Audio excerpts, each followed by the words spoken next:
Welcome back, everybody, to another edition of the Manestream Podcast. Today we are out on the red carpet, as you can see by our stylish fits. We are at the Roomie Awards, aka the Roomies, which is a new type of award, a prestigious award from the Lion Shore, given out to our favorite films of the year. But first, before we get to the main event, we got to go through what I would consider to be a lesser award show, but still somewhat important. The Oscars, the Academy Awards, which is going on Sunday, March 2nd. We're going to go over the nominees for Best Actor, Best Actress, Best Picture, Best Actor, Best Supporting Actor. Hold on. Yeah, all those. All those. Yeah. And we will go through who we think should win and who we think will win. Mm-hmm. All right. And on that note, I want y'all to go ahead and introduce yourselves so that we know who's talking. Hello, I'm Sean. I'm the sports assistant editor in training. I know it's a very long title. And today we're going to do what Kenneth said. This lovely lady in the middle. Would you introduce yourself? Of course, yes. I'm Eva. I'm the arts and entertainment editor for the Lions Roar. And I'm so excited to be with y'all today to record this. Let's do it. Awesome. So, first off, we have, a smorgasbord of various awards given out at the Oscars. Which one would y'all like to hone in on first? I would like to do the best picture. Okay, Yes, I agree. Right off the bat. It's a good start. Now, do we want to go over our Roomie Awards first or our predictions first? Let's go do the Oscar predictions first. Okay. And then we'll get to the Roomies. Awesome. So, for the Best Picture nominees for the 2025 Academy Awards, y'all gotta help me out. There is Honora, The Brutalist, A Complete Unknown, Dune Part 2, Nickel Boys, The Substance, I'm Still Here, Wicked, Emilia Perez, and one more, I believe. One more than Conclave? And Conclave. Yes. Conclave, so real. I think we have various answers of who we think should win and who we think will win. In my personal opinion, I think on Sunday, Honora will win Best Picture, for sure. Not for sure, but close That's to it. what you're thinking? Yeah, that's what I'm thinking. Are there any reasons on why? Well, if you look at all the precursor awards, it's not been going fully to Honora, but in the last couple of awards, it has been Very popular. surging to that moment. And like you said, it is a very popular movie made by emerging popular director Sean Baker and a growing movie star in Mikey Madison. It's also a really great film as well, in my personal opinion. I wrote an opinion about it for the Lion Shore. I think that given its energy right now, it will pull out the win on Sunday night. Awesome. Sean, do you want to talk about your prediction? So, my prediction will be The Brutalist. I think it's going to be the best picture that the Oscars are going to pick, only because there's a wide variety of audiences that have talked about this movie. You know, different people have different niches, which is why I think some people are saying The Substance is going to win Best Picture, but that's more for a smaller crowd. So I think The Brutalist has like a bigger crowd and like greater chance of winning. What about you? I agree. I think that Best Picture is going to go to The Brutalist. Okay. I had things kind of switched up at the last moment because I was thinking about it. So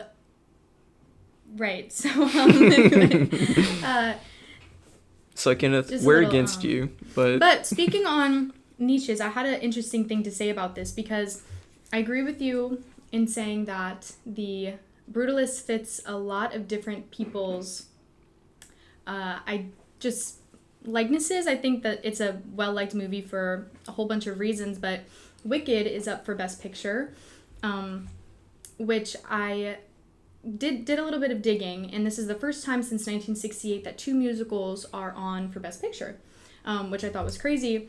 And in looking all that up, I kind of thought, I feel like musicals are not for everyone, and that's why I'm not thinking that it's going to go to Wicked. Why I thought it was a great movie, and I think everyone in it is so talented. I think it being a musical is kind of its shortfall, because I don't think everybody likes musicals, versus The Brutalist, which is a artsy, super in-depth film that I think people just tend to like more.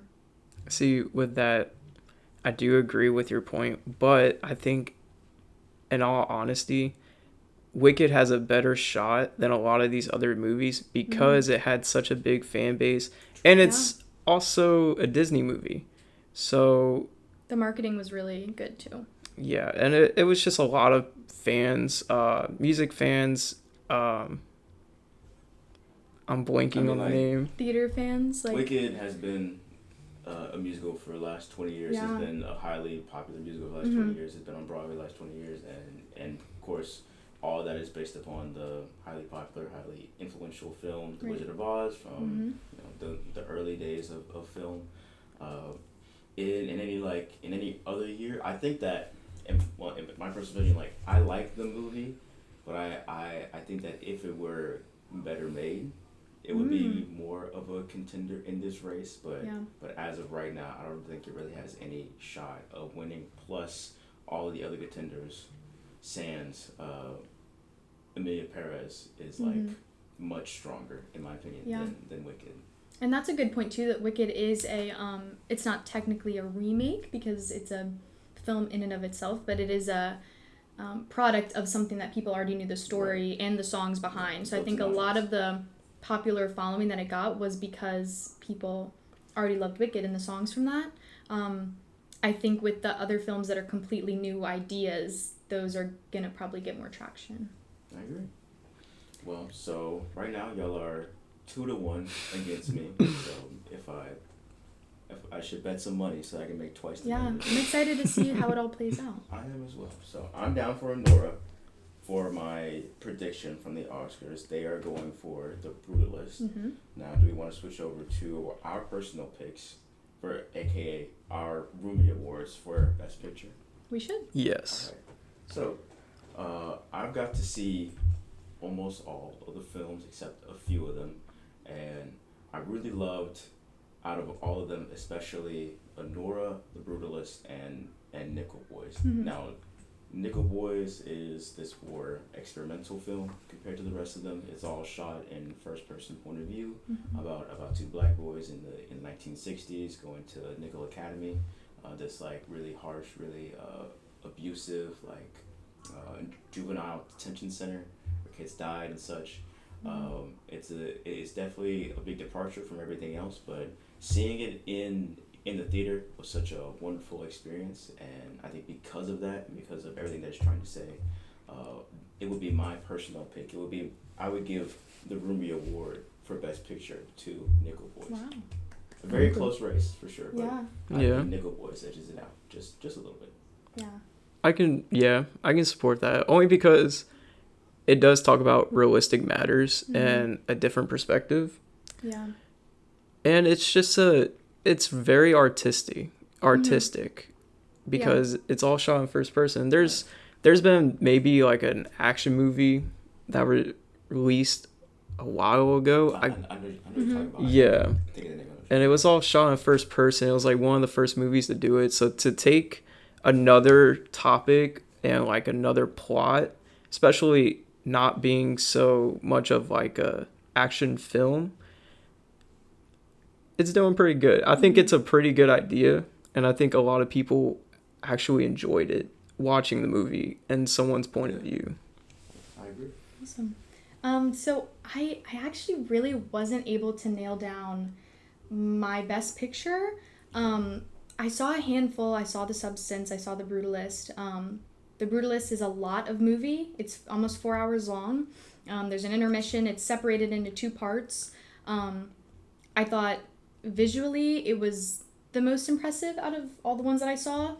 It was very grainy. It had historical pieces about it. But I feel like this year, for last year's movies, each one of them kind of had their own little controversies around them. Right. With The Brutalist, the main character is, I believe, Hungarian, and they apparently used AI to kind of tweak his dialect. And a lot of people were kind of iffy about that and weren't totally into that addition and tweaking Adrian Brody's accent. So I feel like in thinking about like what I would give my roomie to, I just couldn't fully place it to anyone really. I think that there were a lot of good things, but I think I'm just I don't know, what's the word? Indecisive.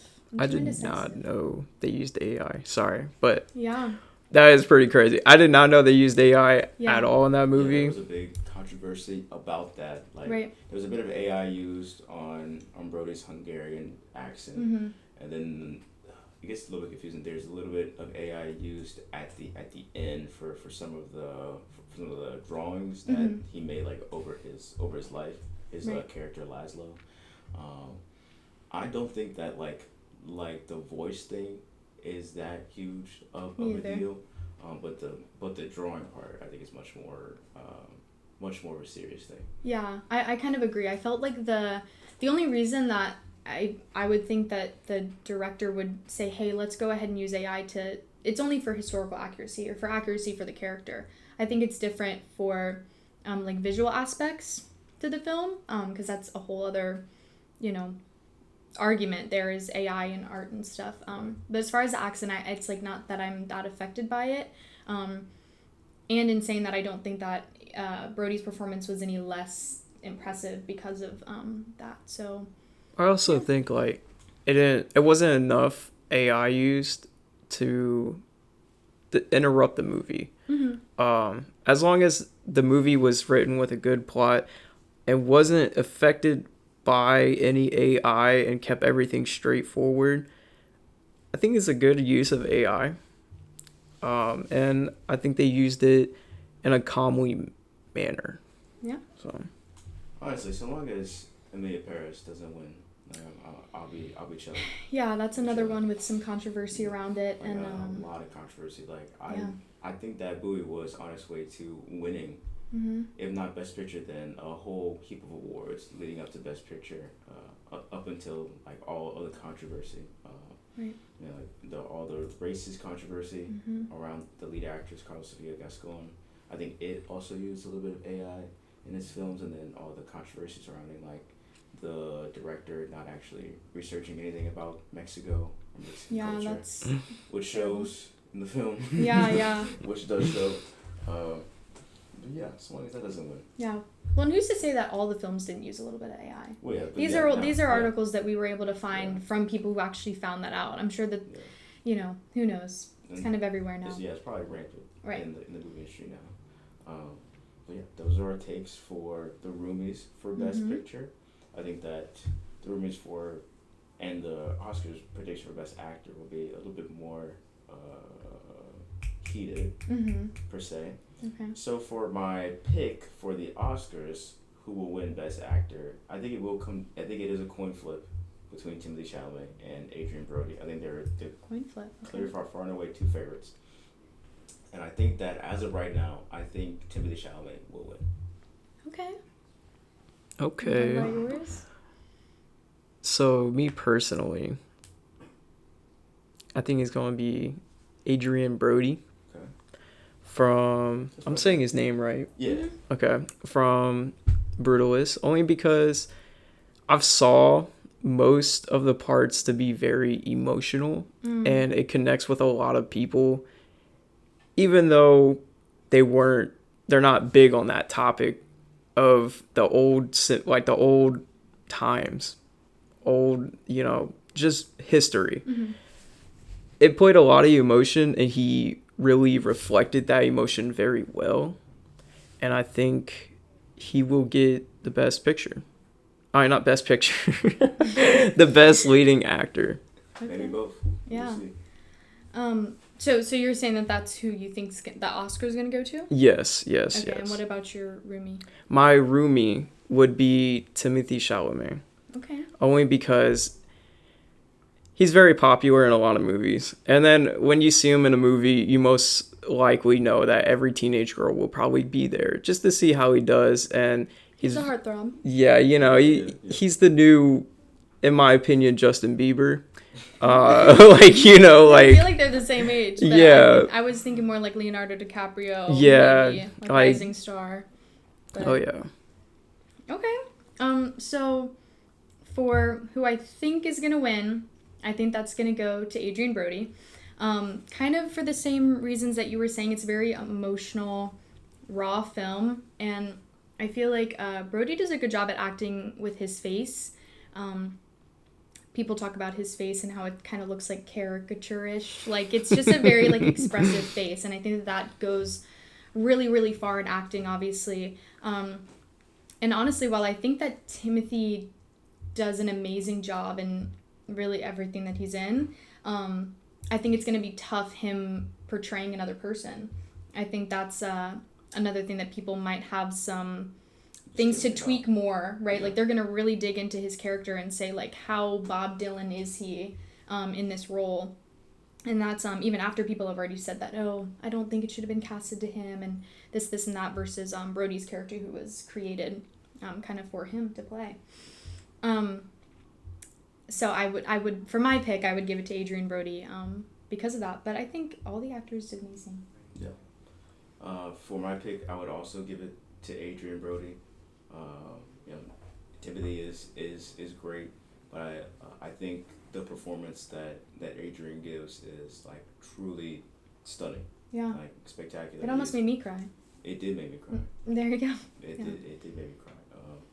I would absolutely give him the Roomies. The Roomies. Yeah, he just got 3 Roomies. He just got 3. He did get 3 Roomies. Wow. And he may very well also win the Oscars, just given how much energy Timothy has going for him right now through all the marketing, through the SNL stuff. He just won the SAG award for Best Actor, and I heard that like out of like the last 20 Best Actor winners at the Oscars, like 18 of them won the SAG award. So it's almost if you win that, you go on to win the Oscar. So again, we don't know what will happen, but if we were deciding things, I think we're all pretty unanimous about giving it to Adrien Brody. It's a great feat no matter what. Yeah. I feel like all of the actors and actresses in movies that are nominated for the Oscars have already won like 10 awards each. I feel like they've already got such like a heavy bag on that. But do we want to talk about actresses? Absolutely. So for our Best Actress Oscars, nominees are Demi Moore, Mikey Madison, Fernanda Torres. Who's the fourth one? Carla Sofia Gascon from Emilia Perez, which is hilarious. Yeah. Interesting. And then the last one is who's the last one?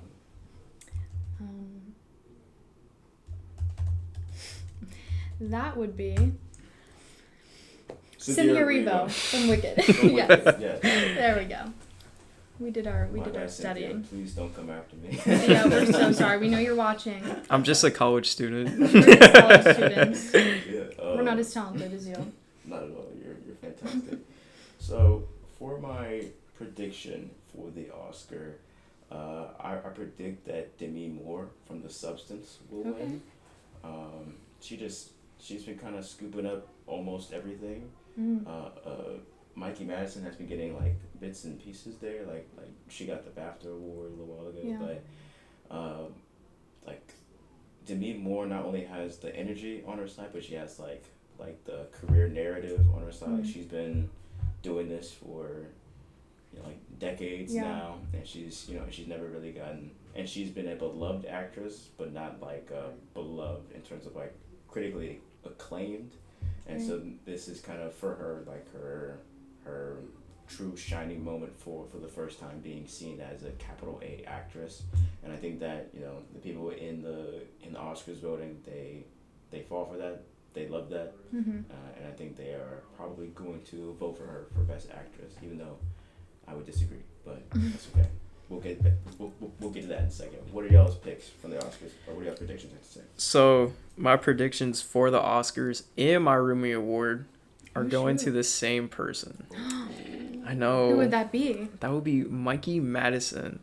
Only because I have a heart for her a little bit, just a little crush, I guess. Yeah, put that on Instagram.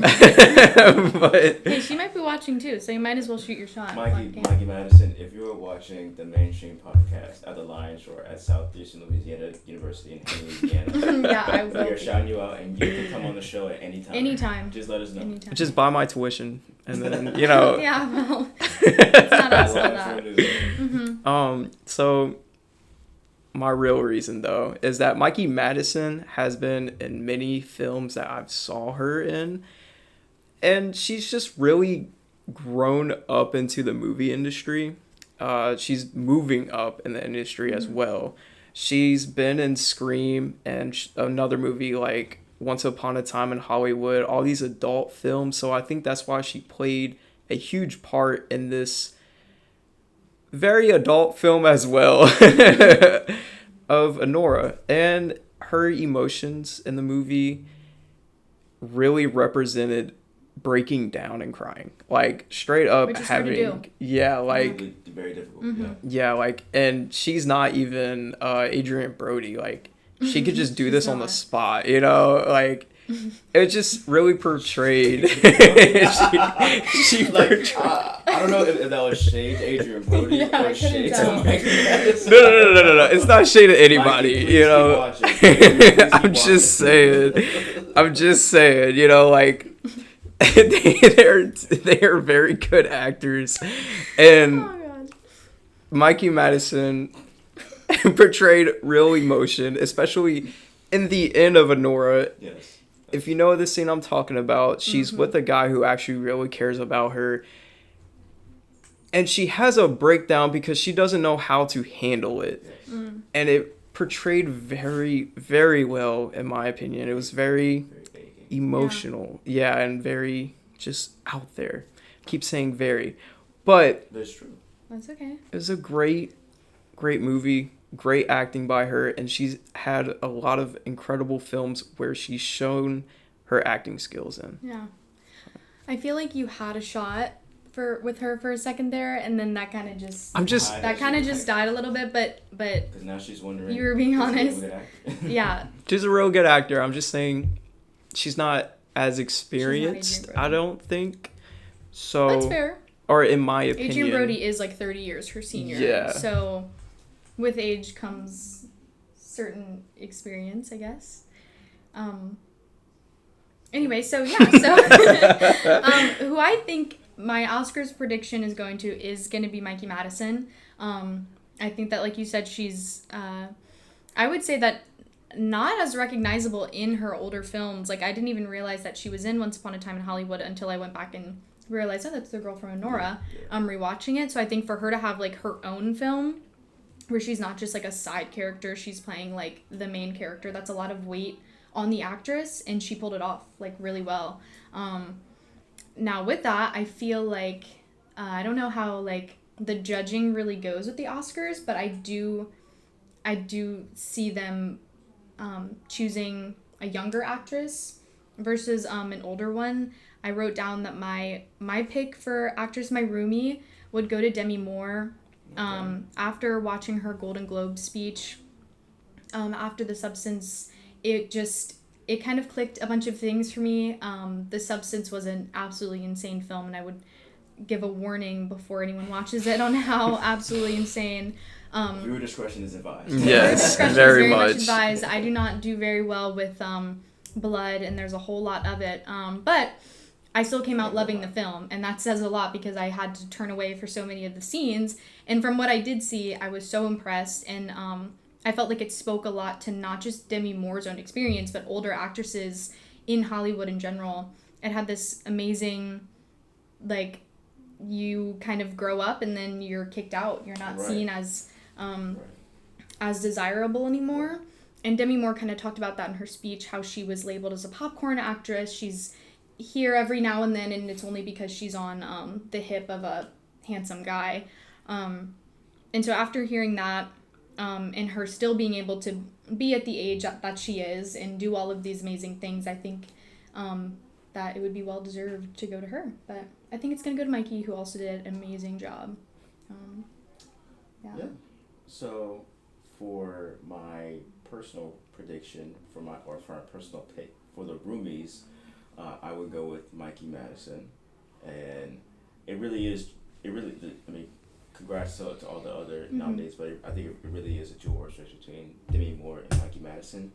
And I don't want to come off as like a Demi Moore hater because I really enjoyed The Substance. It was a very fun film and a very obviously a very feminist film, a very abject, like in your face feminist film, which I think is very much is something that we need. Like subtlety is good, but also having the message right in your face is something, especially during this time of day, time of age.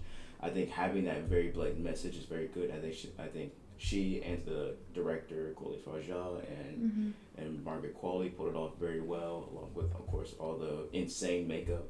But after watching that film, I was more impressed by just the spectacle of it all, and I was more taken in by the message of it all. I mean, especially the last like 30 minutes where it's like in your face, grotesque, yeah. And of course that like that haunting last frame of her at her star, that is fantastic. But I was more impressed by everything surrounding Demi Moore, more so. My first thought was everything surrounding her rather than her herself. I thought she did a very, very great job. She did do a very good job, as did Margaret Qualley. But compare that to Honora. Like Mikey Madison makes that movie, you know, and she is, and so she has to do so many things. I mean, of course, she has to learn how to like dance in various ways. She's a sex worker in the film, which is very impressive. And then she has to take on this more aggressive like New York accent. When I first heard Mikey Madison talk like in stuff outside of Honora, I was like, oh wow, that she like her voice is completely different. It is like night and day, which just goes to show how incredible of an actress she is.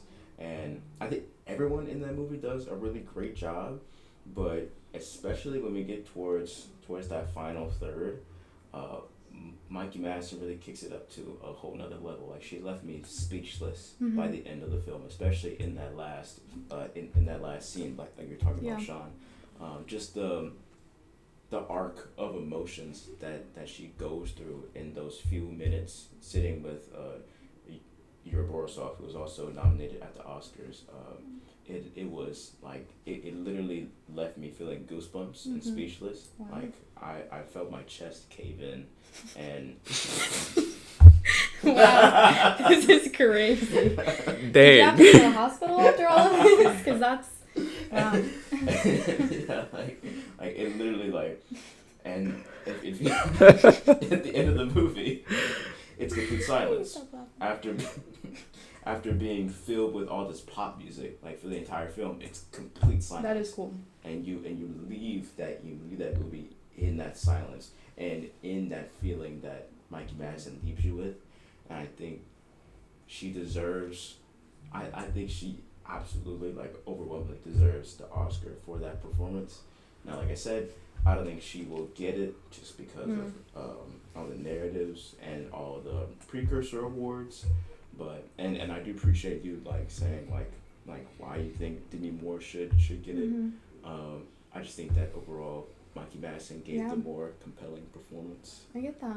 Yeah, I think I would say that the scene that I think really put it in my head for Demi was the scene whenever she is cooking a bunch of terrible food and she's watching Margaret Qualley perform on this TV. And her performance in that scene specifically, I felt was so brave for a woman actress, for an actress to do something like that, so grotesque and unappealing. I thought that also kind of went full circle with the point of the movie, was like, here's Demi Moore, who's an obviously beautiful, talented woman, and she's being put in this terribly ugly persona. Like, it was disgusting, but in a good way. Like, I think I definitely get that, like, it was things that surrounded her performance that kind of boosted it up. But I would say that scene in particular is what kind of told me, like, she's in this movie. Like, she's doing this because there's, she's had experience with those feelings. And not to say that certain things in Nora maybe didn't, but I would hope not. But I think that, I don't know. I think I think honestly everyone did an amazing job. Let me share my opinion real quick. Of course. Okay, I'm not asking anyone out or anything, but Oh my god. Oh gosh. Mikey Madison. It's Mikey Madison. Here. If she doesn't win, I'm kind of nervous because I feel like these two are gonna have to make some calls and get angry with people. It's fine. Yeah. Like, I think she just deserves it. She does. now, Demi Moore. Mm-hmm. I did like her acting, but the way she was put in the movie with her support actor kind of brought me away from her winning lead actress.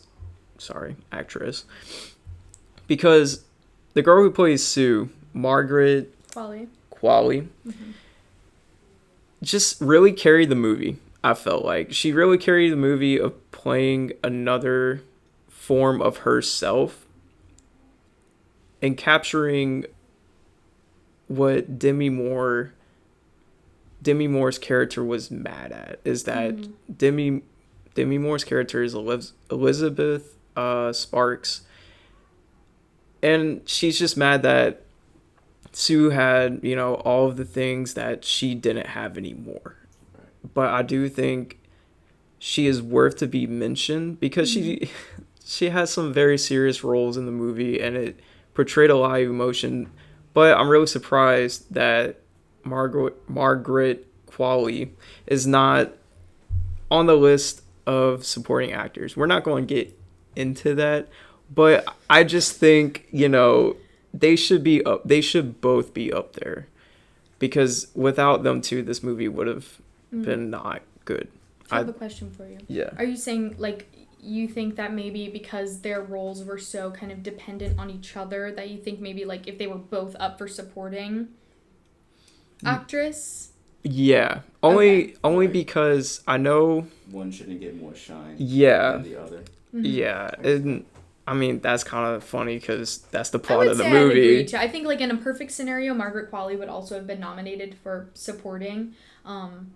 I would agree with that. I mean, like, I understand. They kind of go, like, they very much have to build off of each other. Now, when it comes to screen time, yes, Demi Moore is on the screen for more time. Yeah. And she's also, like, the hub of what is coming out.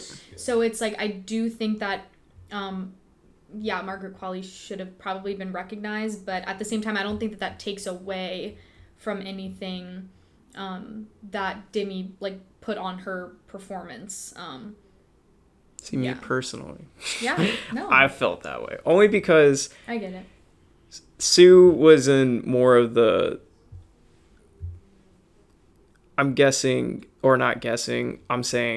the parts where it was expressed that she was better.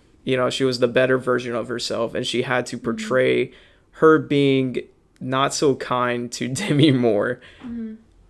And that's why I think she should have at least been mentioned at the Oscars or nominated for a supporting role.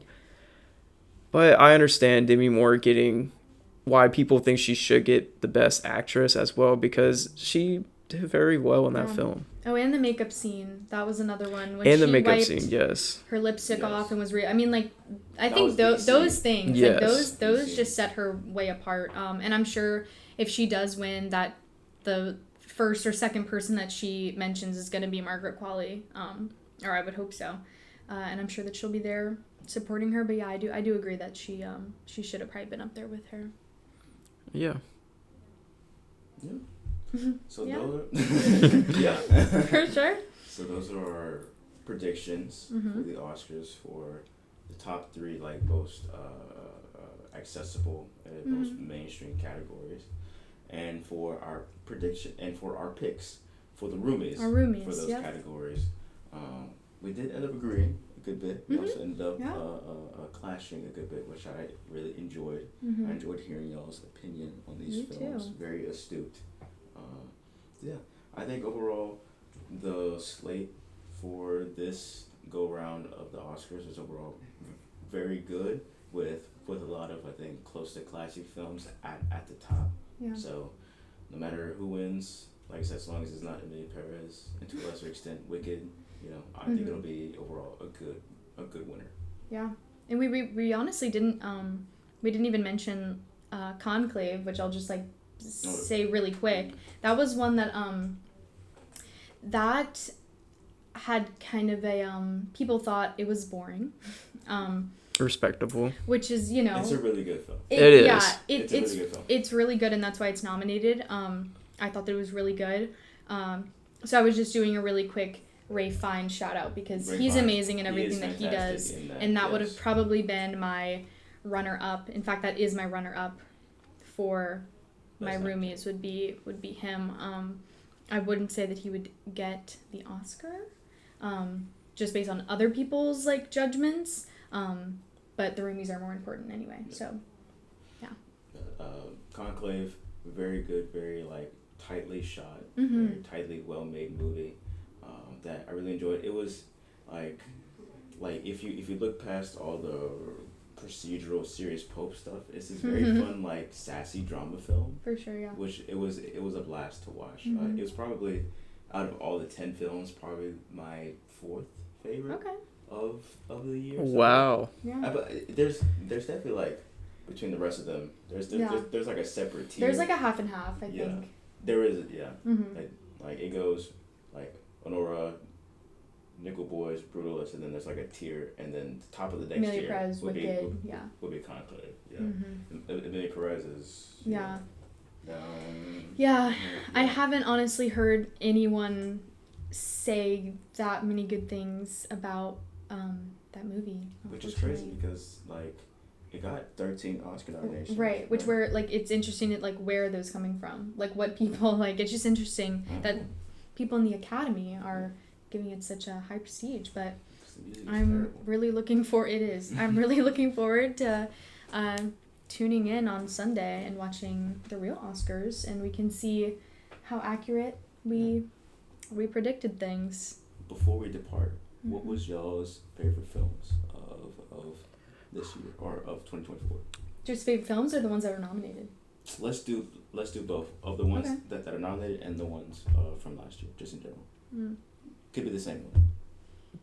Y'all both looking at me. My favorite would have to be Honora.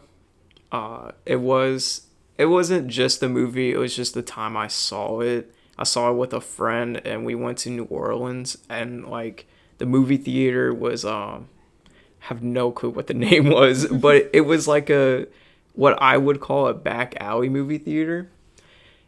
It was owned by like a mom and pop. And what's this place called? I need to go. Good memories. I don't remember. Like, so you're associating it with like also just a good time. I love and that. You know, it was a cheap movie. We just got done with school, and it was like one of the last times it was out. It was right before they unreleased it from theaters. But it was a very good movie. I really enjoy. I love my Madison. But you know, it was a very good. Not like that. That's not what I meant. I just like her acting. I don't know what other way someone could take it when you say I love. That's not what I meant, y'all. Not even my Mikey, my Madison. Yeah. She does have 2 first names, which is so cool. I know. That's not what I meant, y'all. I just think her acting's very good. I like how she portrays everything. She's very, very good actor. I'll just say that.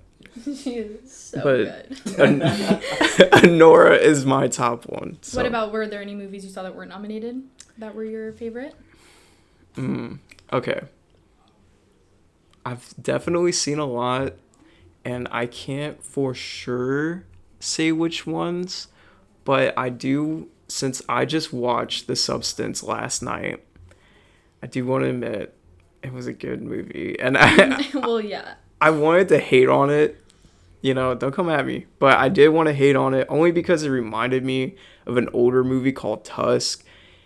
It's only because it's not the premise of the movie, but the type of plot and like how it was filmed, it just reminded me a lot of Tusk. But it definitely is a separate movie. Like, if I did not see Tusk, I wouldn't even think about it because I would never saw it. But it is definitely if you saw Tusk, it's different in many ways, many ways. But it just reminds me of it because it's an indie film, which honestly, I think all of us can agree that the indie films did magnificent this year. Absolutely. Um, Absolutely.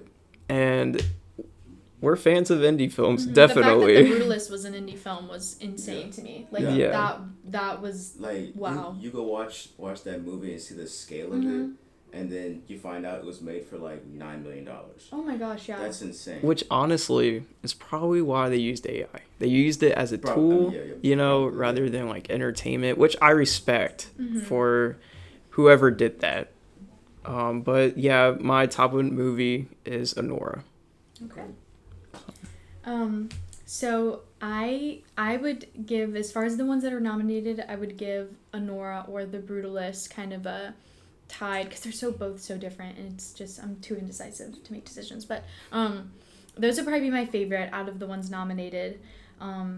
As far as other movies that I saw, Nosferatu would absolutely be my favorite 2024 movie. I could do a whole separate podcast just talking about the movie, so I won't go into too many details, but that was such a for a remake type movie, which I normally don't like. I'm not a huge fan of, like, let's just take a movie that already exists and this time make it live action, or this time make it, with a different cast. Like, it's not my favorite thing. And so going into it, I felt like, let's see how they work this out. But I thought it was so amazing. And I would just see it 15 times over for sure. It's a very pretty film. Oh, it's gorgeous and in the darkest way. And yes. I mean, there is not one actor or actress in that film that didn't do a stellar job. Yeah. Like, talking about going hand in hand with people. Oh my gosh, yeah. He was still pretty good. Wait, except for who? Besides Aaron Taylor Johnson, I felt he was probably the worst. Well, his character was just kind of like. I thought he was still pretty good though. He was still pretty good. I'm sorry, Aaron Taylor Johnson. They are all watcher tuned in to watch this, and they're just disrespecting. I'm so sorry, but Gosh. you don't want to come on the show and talk about your projects. If Lily Rose Depp wants to come on, I will most definitely sit and talk with her about her amazing performance. So Mickey Madison, right? I'm just kidding. Sorry. Okay, restraining orders signed. Kenneth, what about you? Yeah, I was about to say Aaron Taylor Johnson. If you ever want to come on, that'd be wonderful. Especially because my favorite film overall 2024 was the Craven the Hunter movie. Okay. I'm joking. I was gonna say that's an interesting take. I was trying to be nice. My bad, Aaron Taylor Johnson. I'm sorry for ducking on you twice. Gosh.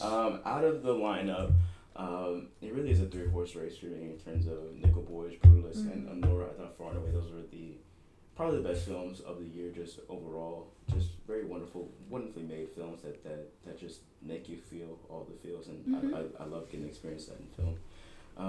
I'll say Nickel Boys right now, but the one I really want to go, the one I most want to go back and watch is Anora, so I'll probably watch that soon and maybe reevaluate some things. But right now, Nickel Boys.